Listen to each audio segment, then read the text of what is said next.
Este, bueno, como habrán escuchado, mi formación realmente es más de aguas subterráneas, que fue en lo que yo hice mi doctorado, pero después de haber regresado de mi doctorado al Instituto de Investigaciones Eléctricas, empecé a trabajar en esa área de aguas subterráneas, pero posteriormente hubo un poco la necesidad de involucrarme en tratar de hacer proyectos relacionados con la simulación de yacimientos geotérmicos.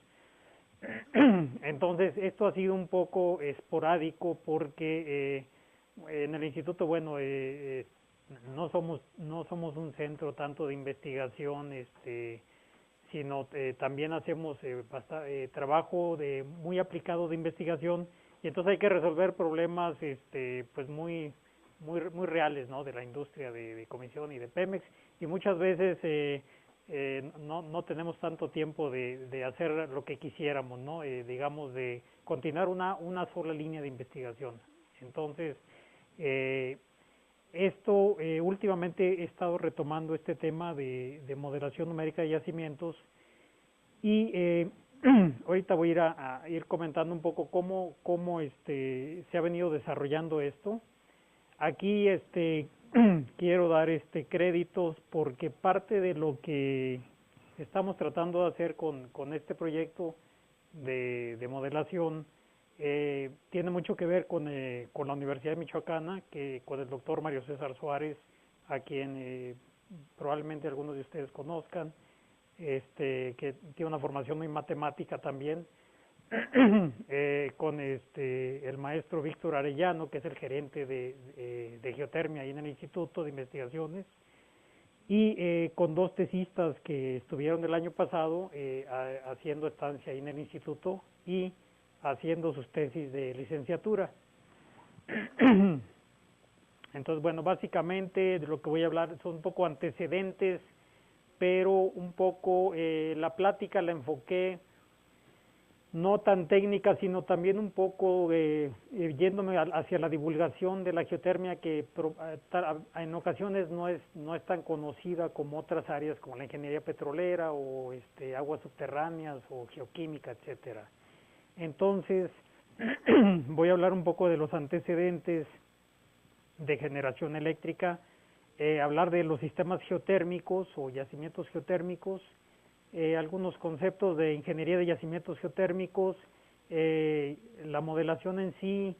Voy a hablar de un caso de simulación de los azufres y unos breves comentarios finales sobre el estado actual de la geotermia en nuestro país. Ok, entonces, bueno, empezando a ver aquí el aspecto de generación eléctrica. Todos sabemos que un tema muy importante ambiental actual es los efectos de los efecto invernadero por gases CO2 principalmente, y si vemos aquí en la generación de electricidad en nuestro país, vemos que aún la quema de combustibles fósiles representa pues 3/4 partes aproximadamente de lo que nos produce electricidad. Otro 6% estaría dado por carboeléctricas, que también son bueno, digamos combustibles fósiles y que también tienen su grado de contaminación. Posteriormente, la tercera fuente, la tercera fuente en importancia, o segunda más bien, sería las hidroeléctricas, que es una fuente de energía pues totalmente limpia, pero que tiene el problema de la disponibilidad, de que no siempre hay disponibilidad de agua, ¿no?, para generar la electricidad en las cantidades que la necesitamos. Entonces, digamos que serían fuentes de energía variables en el tiempo. Luego tendríamos la energía nuclear, que, bueno, bien manejada es una fuente relativamente pues limpia.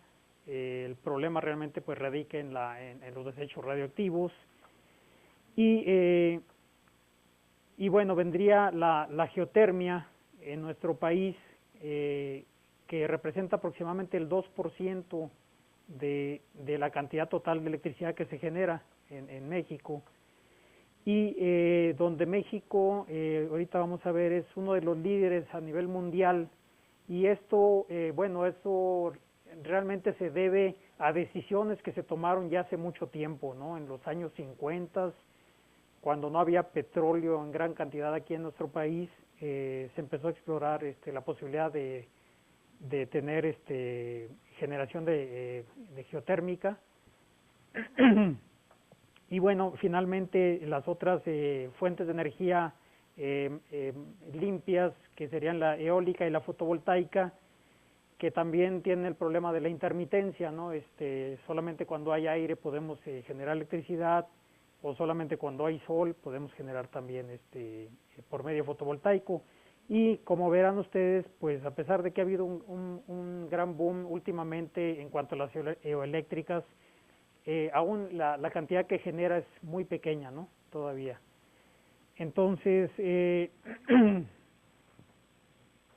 a nivel internacional, a nivel mundial, México, si vemos en esta gráfica, se ha mantenido aquí en la línea de color morado, se ha mantenido en el cuarto lugar aproximadamente, en los 90 era el tercer lugar, y bueno, últimamente Indonesia, si se fijan, desde los 90 ha venido creciendo sustancialmente su producción. El Congreso Mundial de Geotermia se realizó precisamente en Indonesia hace 2 años. Y pero bueno, México ha sido constante en la generación de energía por medios geotérmicos, y actualmente es el cuarto lugar, generando 900, más bien teniendo la capacidad instalada de 958 megawatts. A nivel nacional, esos 958 que se producen actualmente se reparten en los siguientes campos geotérmicos. Cerro Prieto, que es el más importante a nivel nacional, tiene una capacidad instalada de 720 megawatts. Los Azufres, que está aquí en Michoacán, Cerro Prieto está muy cerca de Mexicali, Baja California.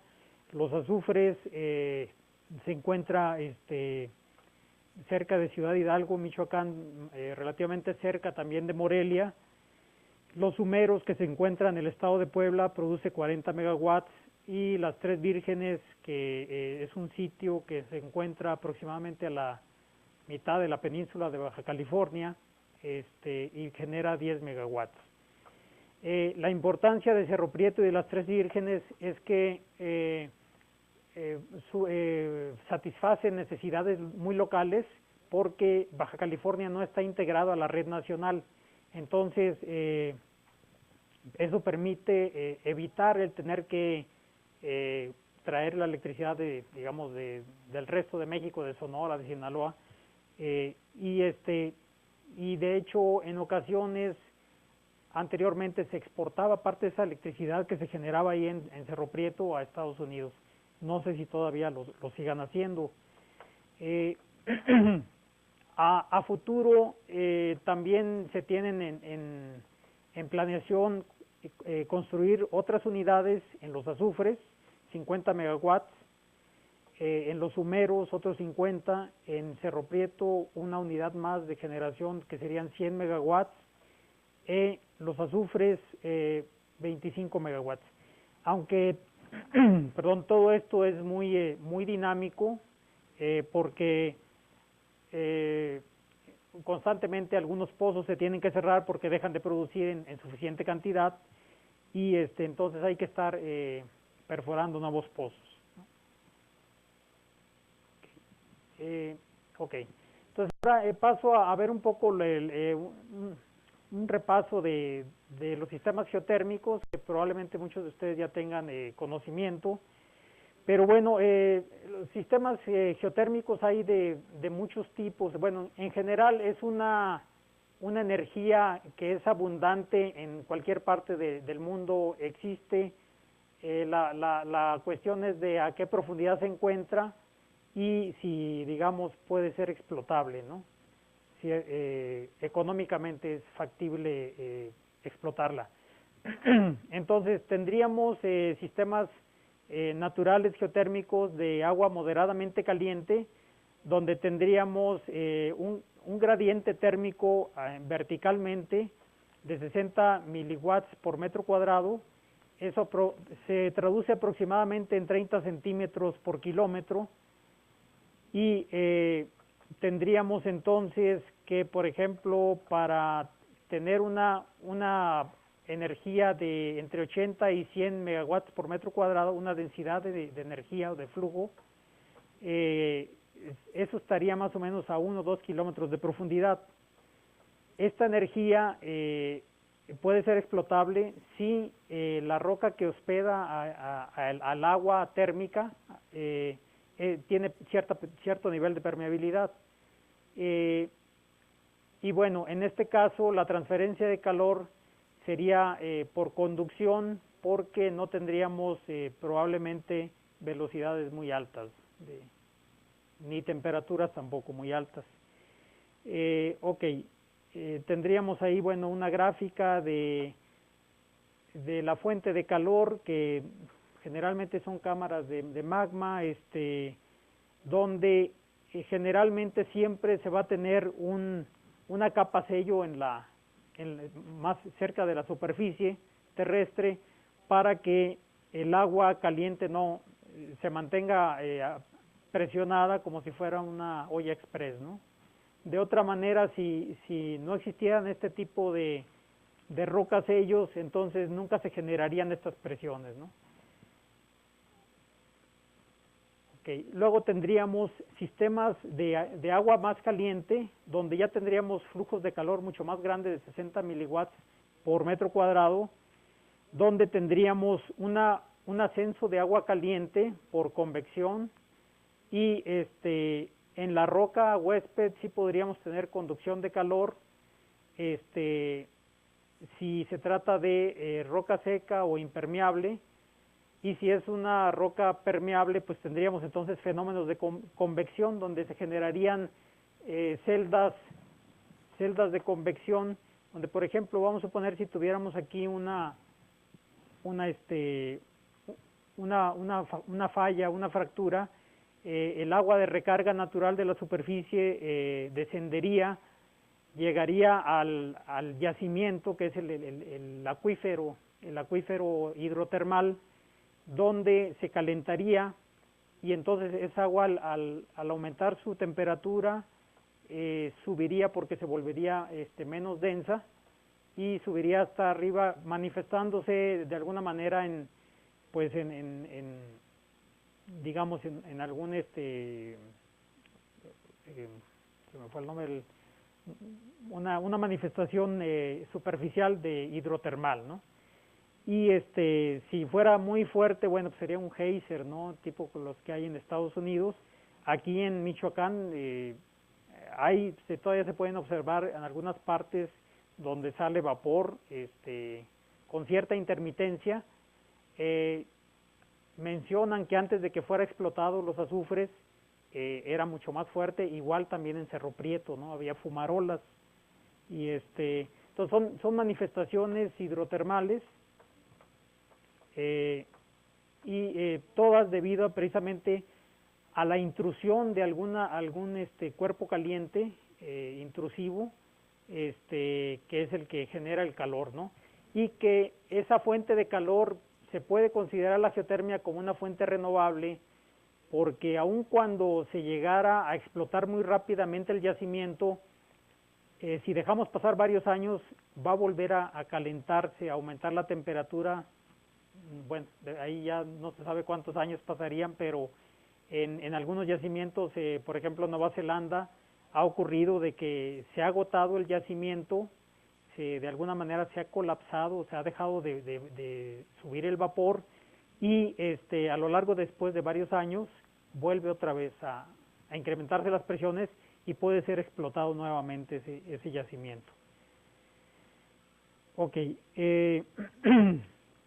Entonces, los yacimientos geotérmicos, pues, que son, digamos, los más fácilmente explotables, están alojados en rocas permeables, como comentaba, están cubiertos siempre por alguna roca sello que impide que el agua o el vapor salga a la superficie, y se considera pues un sistema renovable, y el fluido de manera natural, cuando se explota, se reemplaza mediante recargas naturales. Y aquí, bueno, dependería entonces de qué tan rápido podemos explotar ese yacimiento.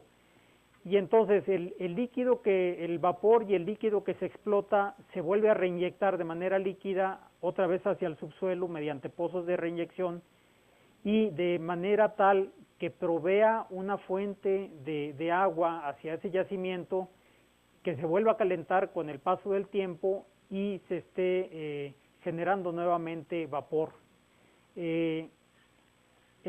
Aquí el problema a veces es que no conocemos tan bien cómo es el sistema geotérmico, toda la distribución de fracturas, de fallas, que generalmente todos estos sistemas están, se dan en medios fracturados.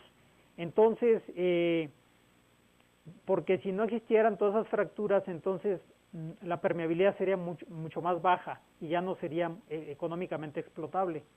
Entonces, aquí la cosa es de que muchas veces se reinyecta el agua, pero el agua no va a dar tan rápido al yacimiento, o a veces va a dar muy rápido, y entonces enfría muy pronto el yacimiento, y puede eso colapsar la generación de vapor. Entonces no es algo así tan fácil. Realmente nadie tiene así como que la manera de saber con certeza dónde poder colocar un pozo de reinyección, pero sí es muy importante saber dónde se va a reinyectar. Ok. Campos geotérmicos en México, como les comentaba, pues el más importante es el que está cerca de Mexicali, Cerro Prieto, que también es uno de los más longevos del mundo. Empezó a explotarse en 1972-73, y a la fecha todavía sigue produciendo, aunque sí ha tenido un cierto declive natural totalmente, pero ha durado muchísimos años, o sea, más de 40 años, ¿no? Las Tres Vírgenes, que es un campo relativamente joven, es el más pequeño de los 4 que están produciendo. Paté, que es un campo donde se exploró el primer pozo geotérmico en México, hasta donde yo recuerdo, en los 50, según la historia, digamos, de la geotermia. Y Los Humeros, que está en el estado de Puebla, que también produce 35 megawatts. Hay planes de incrementarlo, la producción, a otros 40 más. Los Azufres, que producía alrededor de 80-90 megawatts en el 2005, actualmente se duplicó, más que se duplicó la producción, y también es el segundo en importancia a nivel nacional. Y La Primavera, que es un campo geotérmico que está cerca de Guadalajara, y había planes también de reactivarlo, pero no he sabido yo si realmente se va a hacer o no. Todavía está como en stand-by, ¿no? Ok. Entonces, hablando un poco de conceptos de ingeniería de yacimientos, para poder entrar a hablar un poco ya de la simulación, las causas que originan el flujo en un yacimiento geotérmico, pues son gradientes de presión. Digamos, podemos hablar que es un acuífero de aguas subterráneas, pero con la salvedad de que vamos a tener diferencias de presión, entonces, y también de densidad por la salinidad que se encuentra a esas profundidades, que estaríamos hablando del orden de más de 1 kilómetro de profundidad. Entonces tendríamos las causas de movimiento debidas a la presión, diferentes presiones, como ocurre también en sistemas de agua subterránea. Tendríamos también causas por diferencias de altura, de gravedad. En sistemas que no están totalmente saturados, pues tendríamos también problemas causas de flujos capilares. Tendríamos también gradientes de densidad, diferentes densidades debidas precisamente a los cambios de temperatura, cambios espaciales de temperatura, también, bueno, por la misma presión y por la diferente densidad debida a solutos que se encuentren ahí, que generalmente se modelan como si fuera salinidad, ¿no? Como si fuera cloruro de sal. Entonces, esto digamos ya en la modelación de los yacimientos. Entonces, generalmente cuando se inició la modelación de los sistemas hidrotermales, se consideraba que teníamos agua pura, donde podía estar en fase de agua, de líquido o de vapor, y las propiedades termodinámicas originalmente se daban por tablas de vapor, sí, que eran tablas que se obtenían de manera numérica, y entonces se guardaban, digamos, en matrices numéricas, y bueno, de ahí se obtenían, para cierta presión, para cierta temperatura, se obtenían cuáles serían los valores, ¿no? Por ejemplo, de la saturación. Y entonces los gases que pueden estar presentes en un sistema hidrotermal, pues es obviamente el agua en forma de vapor, el CO2, que es en muchos yacimientos es un elemento muy relativamente abundante, el mismo aire, el ácido sulfídrico, o gases nobles como helio y otros gases. Entonces, bueno, aquí se utilizan la ley de gases reales para poder en la fase de gas calcular cuáles son las presiones, las temperaturas,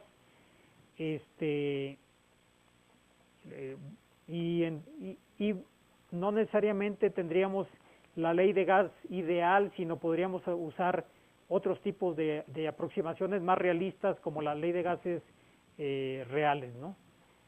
Y también para ver cuánta parte del gas o del vapor se va hacia el líquido, pues contamos con la ley de Henry, que es la que cuantifica cuáles son esas cantidades que se disuelven en el líquido y en el vapor.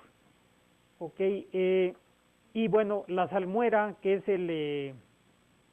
como se modela al líquido que contiene solutos importantes como son cloruro de sodio o algunos otros minerales.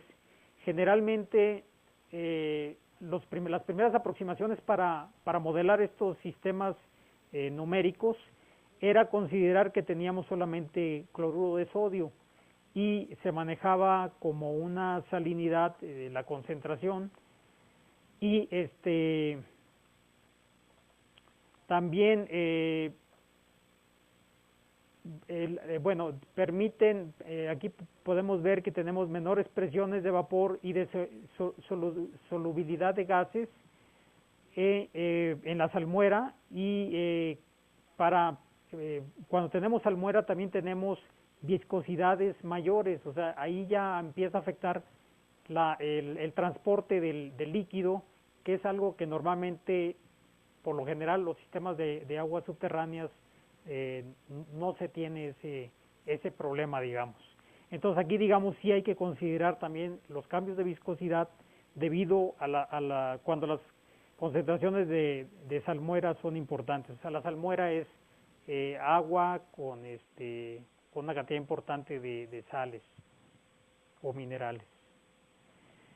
Ok, y bueno, aquí viene una lista entonces de cantidades que, bueno, la Q es el flujo volumétrico o velocidad arciana, la porosidad, la phi, la densidad, la viscosidad, que es mu, la permeabilidad, K, permeabilidad relativa KR, cuando tenemos cuál es la permeabilidad de un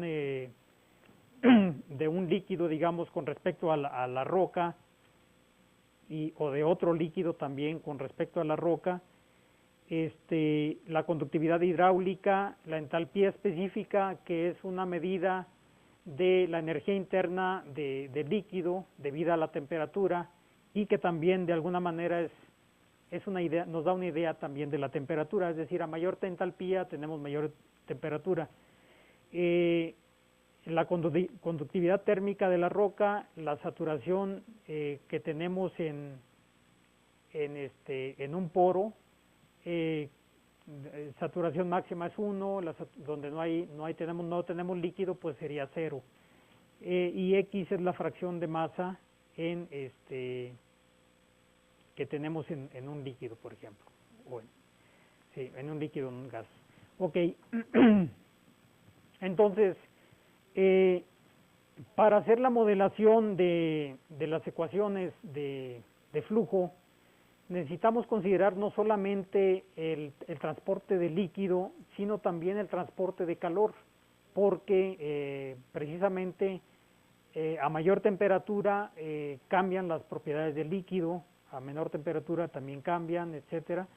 Entonces, tendríamos aquí una ecuación de flujo para un solo componente, es decir, por ejemplo, solamente para el agua, o si fuera CO2, bueno, sería una ecuación, esta sería una ecuación, tendríamos una ecuación para cada componente, y donde tendríamos, bueno, una derivada parcial con respecto al tiempo, un gradiente, la divergencia del gradiente de la presión, el gradiente de la altura, y todo multiplicado por las constantes o parámetros que vi en la diapositiva anterior, y por otro lado tendríamos la ecuación de transporte de calor, donde aquí tendríamos las entalpías, que digamos sería de alguna manera una representación también de la temperatura, y también, si se fijan, tendríamos términos de presión tanto en la ecuación de flujo como en la ecuación de transporte de calor. También tendríamos término de la entalpía específica en ambas ecuaciones. Entonces, las dos ecuaciones, digamos en el caso más sencillo, que solo tuviéramos un componente y el transporte de calor, tendríamos dos ecuaciones acopladas matemáticamente, y entonces la solución de ese sistema ya no es tan trivial, ¿no? Se vuelve más complicado. Ahora, si tenemos varias componentes, entonces esto todavía se vuelve todavía más complicado. Entonces, matemáticamente, solamente para casos muy simplificados sería posible resolver esto. Tendríamos que entonces resolverlo de manera numérica, y bueno, entonces más adelante voy a hablar en particular de un programa computacional que se llama TOF, que fue desarrollado en Berkeley, en el laboratorio de Berkeley, y que se ha vuelto una especie de un programa, digamos, estándar, ¿no? Sobre todo en la parte de geotermia, pero también se usa mucho para zona no saturada en aguas subterráneas, por ejemplo, para el emplazamiento de simulación de desechos radioactivos, donde ahí también va a haber generación de calor por el decaimiento del radioactivo. Entonces ahí donde haya presencia de calor, entonces ahí digamos que es muy aplicable este paquete que voy a hablar más adelante, y con el cual se hizo el ejemplo que voy a hablar más adelante. Ok, entonces ellos se ha vuelto un poco costumbre llamarles EOS, que es el acrónimo en inglés de Equation of State. Entonces, cada una de estas esta sería una ecuación de estado, esta sería una ecuación de estado, y entonces digamos, cuando tenemos casos de sistemas hidrotermales sencillos, pues podríamos tener solamente estas dos ecuaciones, pero cuando tenemos, por ejemplo, CO2 y cuando tenemos cloruro de sodio, entonces ya necesitamos otras dos ecuaciones más, y entonces para cada combinación o para cada caso de conjuntos de ecuaciones que tengamos, se les puede decir como un módulo de ecuaciones de estado. Ok, voy a apurarme un poco porque si no, no va a alcanzar tiempo. La construcción de un modelo numérico, bueno, primero se parte de un modelo conceptual donde ahí se integra información de mucho tipo, ¿no? Información geoquímica, información petrofísica, información geofísica, de pruebas de trazadores. Entonces, el modelo debe tratar de respetar todos esos datos, ¿sí? Debe tratar de honrarlos, por decirlo de una manera, y entonces la construcción del modelo conceptual generalmente no lo hace una sola persona, sino lo hace todo un equipo que participó en las diferentes disciplinas, ¿no? De geoquímica, geólogos, etcétera. Entonces, también se requieren, bueno, obviamente las ecuaciones matemáticas y posteriormente discretizadas ya serían las ecuaciones numéricas, y se requerirían también hacer suposiciones para que el modelo no sea muy complicado y se pueda resolver numéricamente, y estas suposiciones son en cuanto al tipo de fracturas, al tipo de fallas, a los valores de porosidad, los valores de permeabilidad que deben tener, por ejemplo, las zonas fracturadas, las zonas no fracturadas, y también ver la caracterización de las propiedades del fluido, como se hace también, por ejemplo, en ingeniería petrolera, y su comportamiento termodinámico. Perdón.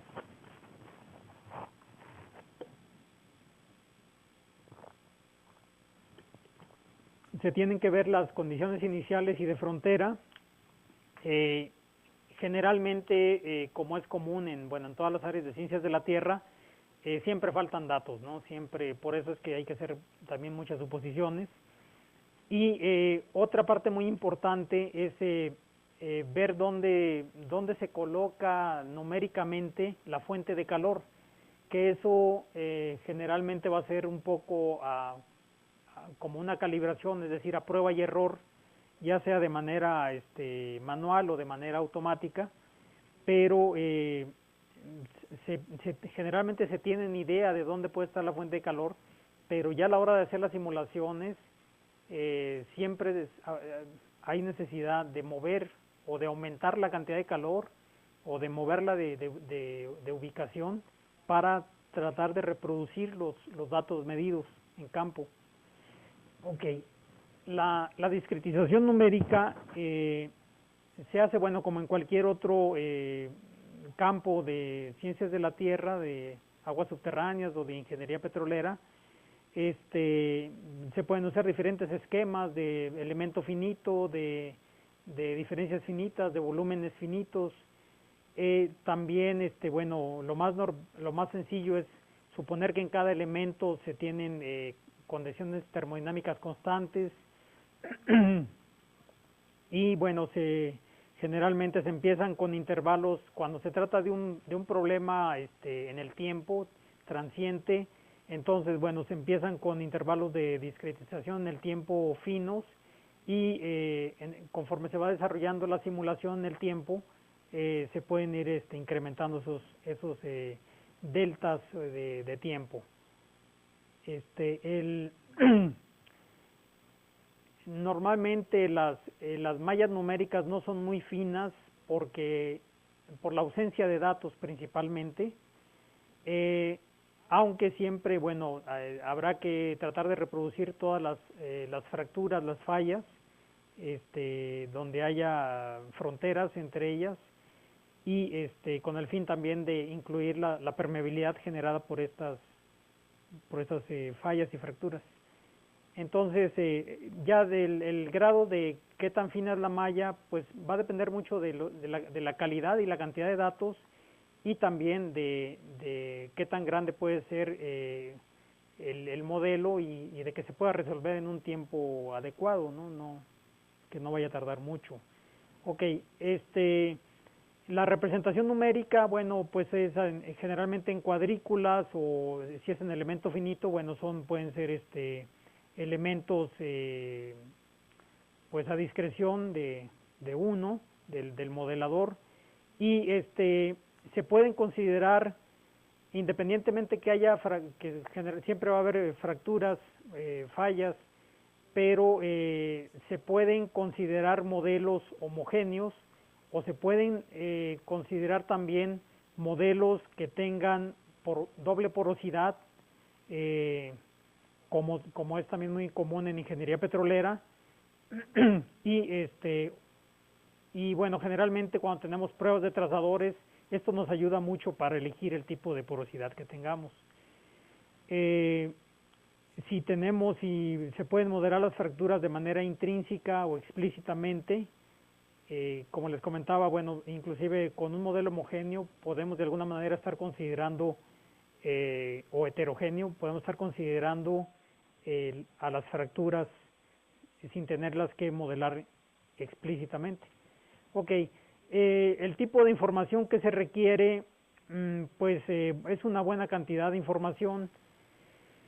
Para el dominio, bueno, pues si se trata de la geometría regular y irregular, de si es un medio, lo consideraremos un medio poroso o fracturado, si los parámetros, pues si se midieron, se pueden poner los valores que se midieron. De otra manera, se pueden considerar valores, digamos, un poco estándar para el tipo de rocas que tenemos. O bien se pueden calibrar inclusive posteriormente estos parámetros, hacer estimación de parámetros, si es que tenemos también suficientes datos medidos de variables de estado. Las condiciones de frontera, bueno, podemos tener mediciones de flujos de masa, podemos tener mediciones de temperatura, de presión, ya sea en la superficie o en pozos. Condiciones iniciales, pues sobre todo es muy importante tener un conocimiento de la distribución de temperatura antes de que el yacimiento sea explotado. Y bueno, si se tienen también información de saturación, de fracción de masa, también sería muy útil. Y bueno, también de información de fuentes y sumideros, cuál es la cantidad de masa que entra o sale, la cantidad de calor, etcétera. Ok, también, como les comentaba, el modelo lo ideal es calibrarlo numéricamente si se tienen datos de variables de estado, como son presión, temperaturas y flujos, y de esta manera podremos tratar de reproducir la permeabilidad,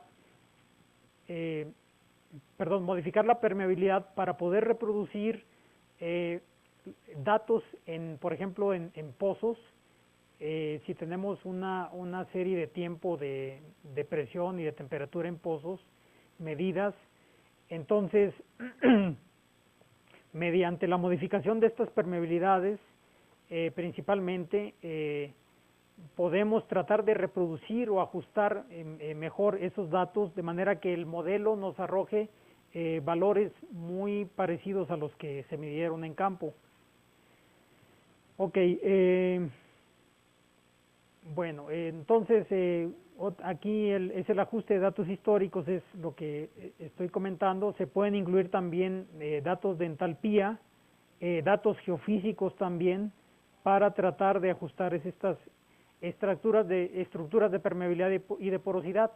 y en particular la más importante pues es la permeabilidad, porque es la propiedad que más varía, ¿no? En el medio natural, en el medio subterráneo. Siempre va a ser la propiedad más difícil de conocer, de modelar.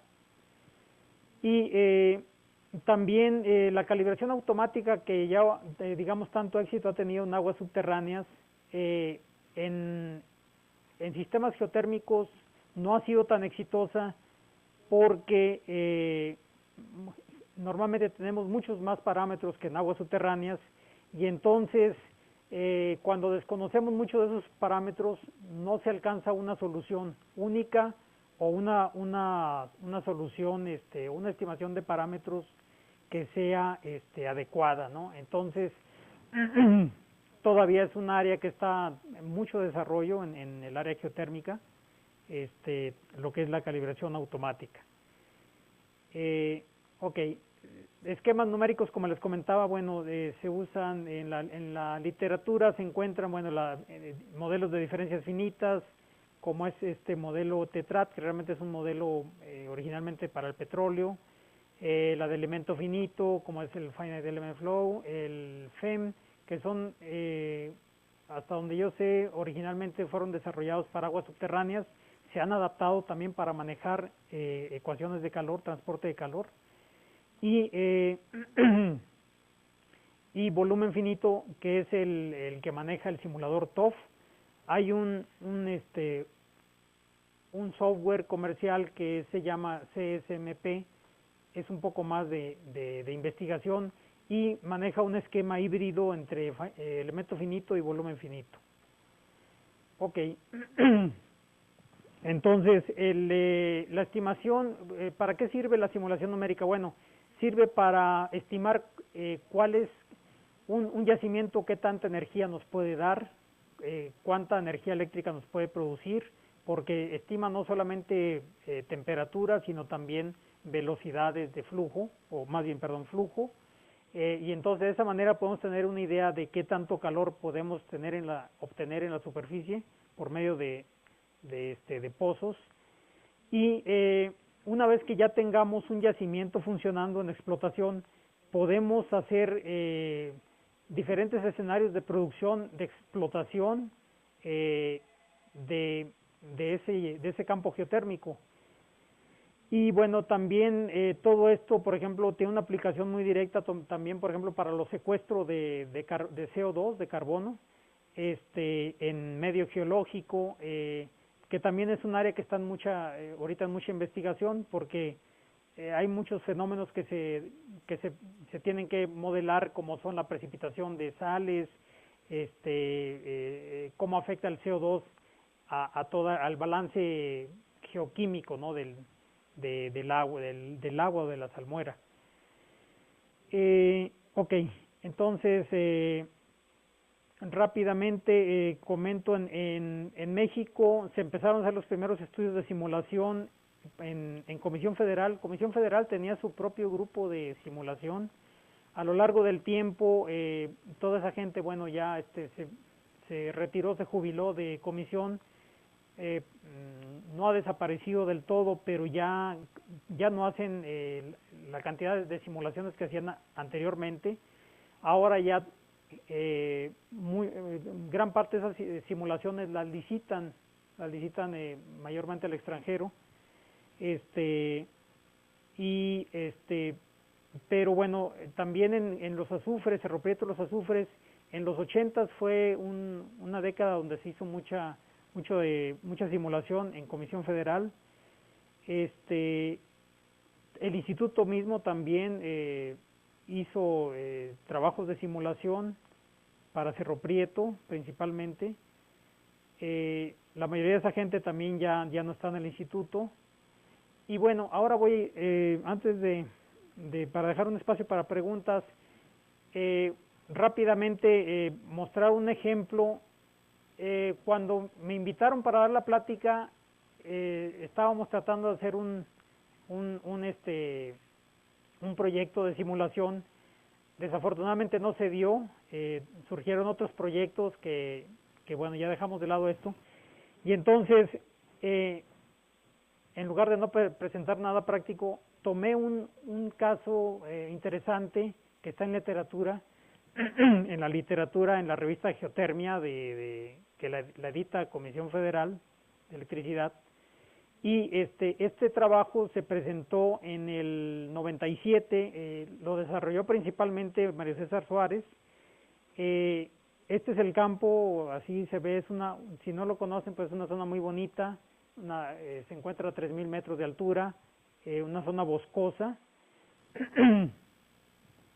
Y entonces el campo geotérmico de los azufres, pues es este campo donde la parte norte es un tanto independiente de la zona sur. Se manejan como dos yacimientos separados. De hecho, cuando se han modelado, se han modelado de manera separada. Hay cierto parteaguas aquí, un máximo de topográfico. Y bueno, todos los puntos que aparecen aquí son pozos.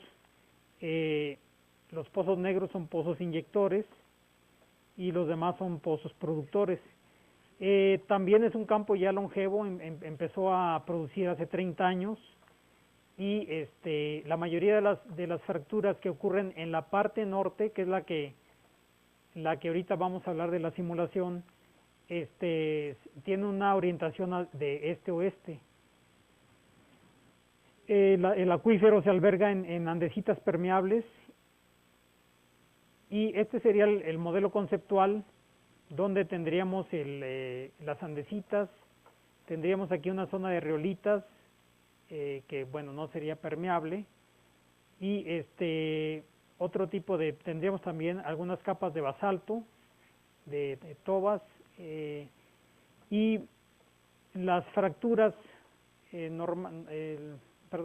fallas normales que ocurren, y los pozos, esta vista es de norte a sur. Entonces más o menos aquí a la mitad sería la división entre la parte norte del el yacimiento norte y el yacimiento sur. Ok, esta sería la malla numérica que se hizo. Como verán, se hace más fina hacia esta zona, donde precisamente es la zona más térmica, donde hay mayor producción.